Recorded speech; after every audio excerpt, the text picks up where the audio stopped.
राधे मेरे प्यारे भक्तों, आप सबका स्वागत है हमारे इस प्यारे से भक्ति परिवार में।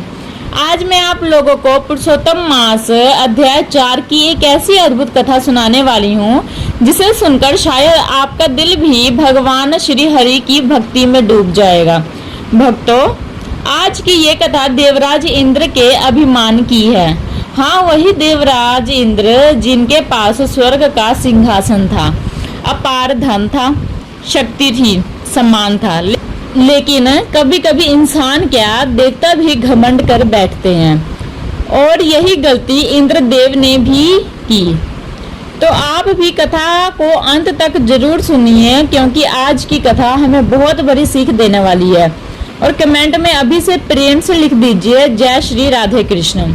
भक्तों, बहुत समय पहले स्वर्गलोक में बड़ा आनंद था। चारों तरफ नाच गाना, देवताओं की सभा, अप्सरा का संगीत, सब कुछ बहुत सुंदर था। और उसी समय देवराज इंद्र को अपने वैभव पर बहुत घमंड हो गया था। उन्हें लगने लगा कि तीनों लोकों में उनसे बड़ा कोई नहीं। अब देखिए भक्तों, जब इंसान को अपनी ताकत का अभिमान हो जाता है तो धीरे धीरे उसकी बुद्धि काम करना बंद कर देती है। एक दिन देवताओं के गुरु देवगुरु बृहस्पति सभा में आए, लेकिन इंद्रदेव अपने अहंकार में इतने डूबे हुए थे कि उन्होंने अपने गुरु का सम्मान तक नहीं किया। सोचिए भक्तों, गुरु का अपमान कितना बड़ा अपमान माना जाता है। देवगुरु बृहस्पति सब समझ गए। उन्होंने कुछ नहीं कहा, बस मन ही मन दुखी होकर स्वर्गलोक छोड़ दिया। और भक्तों, जैसे ही गुरु चले गए वैसे ही स्वर्ग की सारी शक्तियां कमजोर होने लगी। उधर असुरों के गुरु शुक्राचार्य को जब यह बात पता चली तो उन्होंने तुरंत दैत्यों से कहा, यही सही समय है, स्वर्ग पर आक्रमण कर दो। फिर क्या था भक्तों, चारों तरफ युद्ध शुरू हो गया। देवता हारने लगे, स्वर्ग में भय फैल गया। अब इंद्रदेव बहुत घबरा गए। उन्हें समझ नहीं आ रहा था कि अचानक ऐसा क्यों हो रहा है।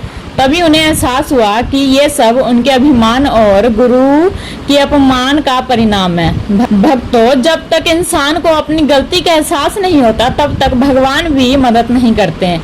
फिर इंद्रदेव तुरंत भगवान विष्णु के पास गए, रोते हुए बोले, हे प्रभु, मुझसे बहुत बड़ी गलती हो गई है। मैं अहंकार में अंधा हो गया था, कृपा करके मेरी रक्षा कीजिए। तब भगवान श्री हरि मुस्कुराए और बोले, इंद्र, जिसके अंदर अभिमान आ जाए उसका पतन निश्चित हो जाता है। लेकिन अभी पुरुषोत्तम मास चल रहा है। अगर तुम सच्चे मन से व्रत, दान, पूजा और कथा करोगे तो तुम्हारे सारे दुख दूर हो जाएंगे। भक्तों, इतना सुनते ही इंद्रदेव पूरे श्रद्धा भाव से पुरुषोत्तम मास का व्रत शुरू कर देते हैं। वो रोज सुबह जल्दी उठते, पवित्र स्नान करते, भगवान श्री कृष्ण का ध्यान करते, गरीबों में दान देते, भूखों को भोजन करवाते और पूरी श्रद्धा से भगवान का नाम लेते। धीरे धीरे उनका घमंड खत्म होने लगा, उनका मन शांत होने लगा। और फिर एक दिन भक्तों, भगवान विष्णु स्वयं उनके सामने प्रकट हो गए। चारों तरफ दिव्य प्रकाश फैल गया। इंद्रदेव भगवान के चरणों में गिर पड़े। तब भगवान बोले, इंद्र, अब तुम्हारा मन शुद्ध हो गया है।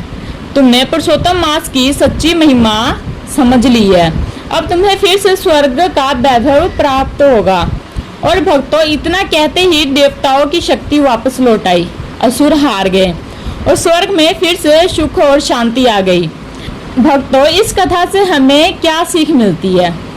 कभी भी धन, शक्ति या पद का घमंड नहीं करना चाहिए। गुरु और बड़ों का हमेशा सम्मान करना चाहिए।